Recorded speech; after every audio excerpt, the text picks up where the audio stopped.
ह्या दिसांनी सर लोकांक मेसेजी येवंक लागल्या की बिलां भरा बेगान भरा ना जाल्यार तुमची लायन कट जातली आनी कोणी म्हणटा स्पॅम. एक म्हणजे ही हे सगळे बोगस मेसेजीस ऑलरेडी सायबर हेतून आमी कंप्लेन केल्या, पोलीस स्टेशनार कंप्लेन केल्या आनी हेचेर इन्क्वायरी आसा. लोकांनी हेचेर चड लक्ष दवरचें न्हय.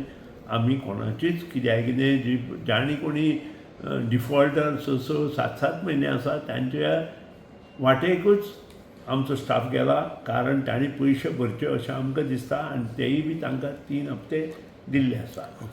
हेजे शिवाय पावर डिपार्टमेंटान आनी कांय केल्लें ना आनी जे सामके लॉंग डिफॉल्टर आसा तांचेरूच आमी एक्शन घेतल्या. सो लोकांनी हेजेर चड म्हत्व दिवचें न्हू. आमी सांगलें जे चड डिफॉल्टर लॉंग डिफॉल्टर म्हणजे कितें 500 रुपया बील येता आनी 25,000 रुपया बील जालां अशें फाटल्यान आमचे इंजिनियर लोक आसा.